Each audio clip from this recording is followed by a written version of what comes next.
নমস্কার বন্ধুরা, আমি আজকে আবার একটা নতুন রেসিপি নিয়ে চলে এসেছি সোনালিস কিচেনে। দেখো আমি আজকে তপসে মাছের তপসে মাছের ফ্রাই করব। সেই জন্য আমি তপসে মাছগুলো বেছে ধুয়ে রেখেছি। আর এখানে পেস্ট করার জন্য একটা বড় পেঁয়াজ নিয়েছি, তিনটে লঙ্কা নিয়েছি, ধনেপাতা একটু, দেখো অর্ধেক লেবু আর আদা রসুন নিয়েছি। এবার এগুলোকে আমি পেস্ট করে নেব। বন্ধুরা, মাছটার মধ্যে আমি একটু নুন হলুদ দিয়ে দিচ্ছি।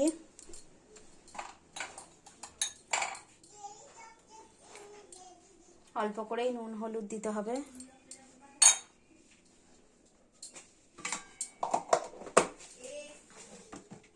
অল্প করে নুন হলুদ। আর এখানে এই যে এই পেস্টটা করেছি, এই পেস্টটা আর একটু সামান্য লেবুর রস দেব।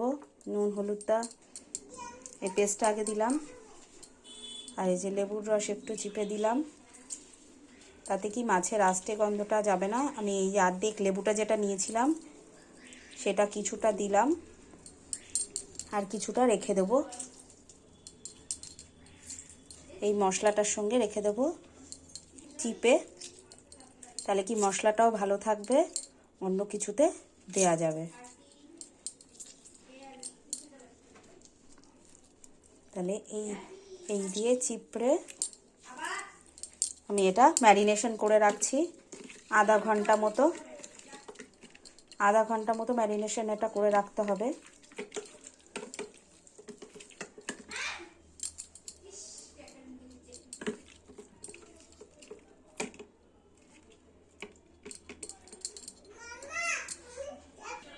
বন্ধুরা, ম্যারিনেশন করে আমি আধা ঘন্টা পরে ফিরে আসছি।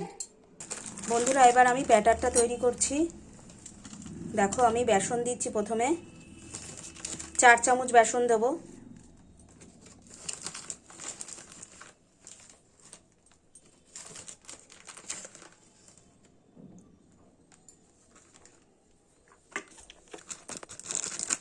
এই চামচের ভর্তি 4 চামচ বেসন দিলাম। চালের গুঁড়োও দেবো 4 চামচ মতো চালের গুঁড়ো। এটা আতপ চালের গুঁড়ো দিচ্ছি, তোমরা চাইলে এমনি চালের গুঁড়োও দিতে পারো। ভর্তি চালের গুঁড়ো। তোমরা চালের গুঁড়োটা একটু বেশিও দিতে পারো, তাহলেও হয়। আমি 4 চামচই দিচ্ছি। এর মধ্যে এবার হলুদ দেব সামান্য,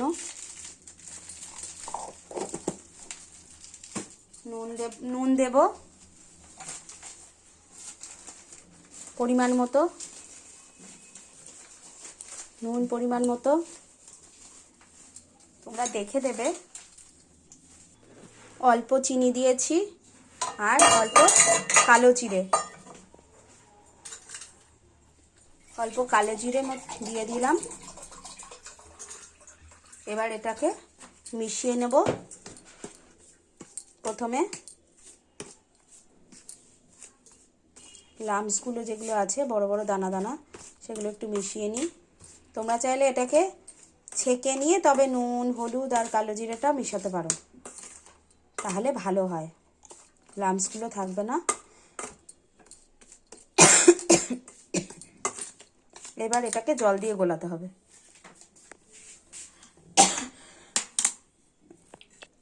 জল দিয়ে গোলানো হচ্ছে।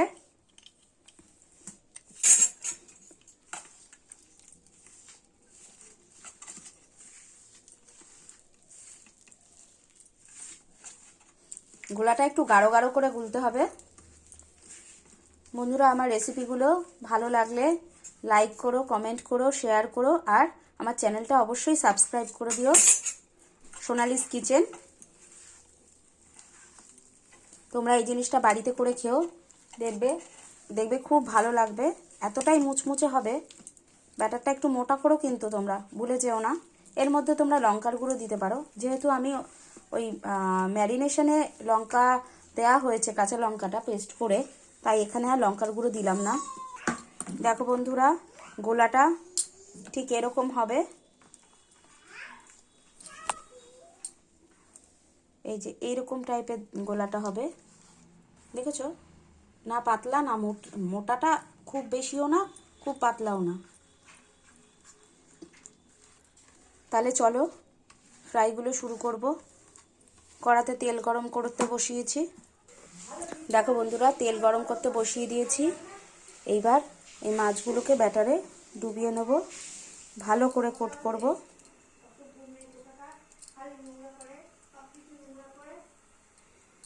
ভালো করে কোট করে নিচ্ছি। তেলটা গরম হলেই ওটাকে দেব।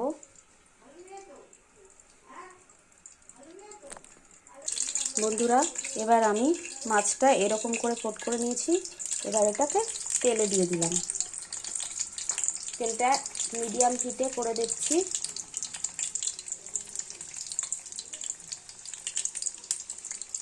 একটা একটা করে ছেড়ে দিচ্ছি।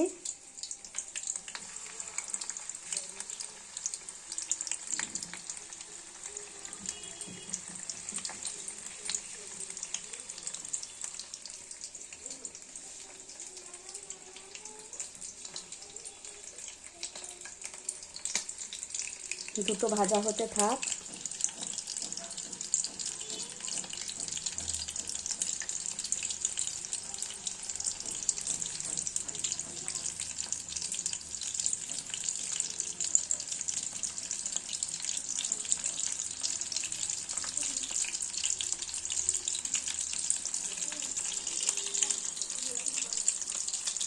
আবার একটা ছেড়ে দিচ্ছি।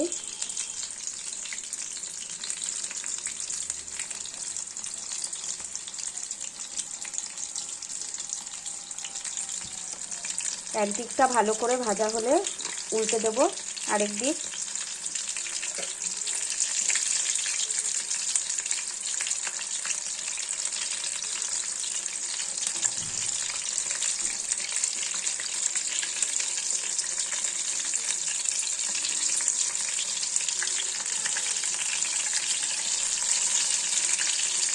তোমরা করে দেখো বাড়িতে, এই ফ্রাইটা খুব ভালো হয়। বিকেলে স্ন্যাক্স হিসাবে সসের সঙ্গে, সস কাসুন্দর সঙ্গে খুব ভালো লাগবে। আর না হলে তোমরা ভাতের সঙ্গে এটা খেতে পারো, খুব ভালো লাগে।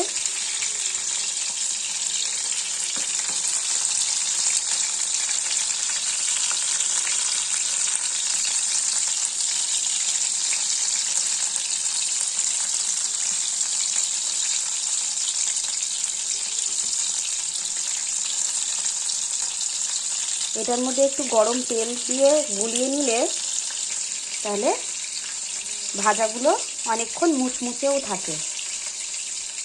তাই আমি এখন একটু তেল গরম দিয়ে দিলাম।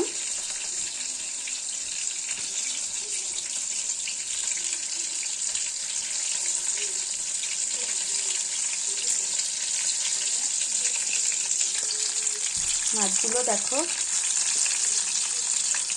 ফ্রাই হচ্ছে। বন্ধুরা দেখো, এগুলো ভাজা হয়ে গেছে। এবার তুলে রাখছি। আরও কিছু দিয়ে দেব।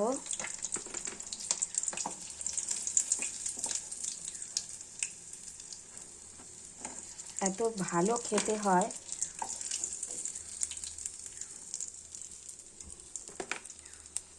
আরও কটা ছেড়ে দেব।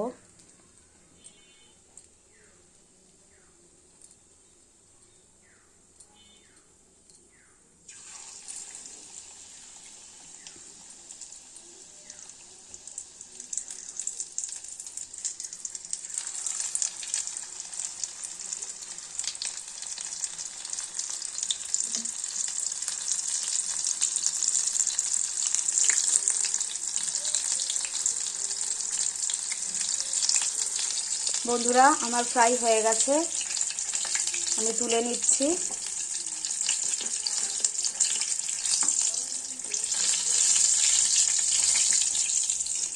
তাহলে আমদি মাছের ফ্রাইটা তোমরা এরম করে ভেজো। ভালো লাগলে লাইক করো, কমেন্ট করো, শেয়ার করো। অবশ্যই আমার চ্যানেলটাকে সাবস্ক্রাইব করো। আর এটা তোমরা কাসুন্দ সস যে কোনো কিছুর সঙ্গে খেতে পারো, আবার ডালের সঙ্গেও খেতে পারো। তোমরা যেমন খুশি খেতে পারো। খুব মুচমুচে হয় বন্ধুরা, খেয়ে না দেখলে বুঝতে পারবে না, এতটাই লোভনীয়। তাহলে আজকে আসি, টাটা।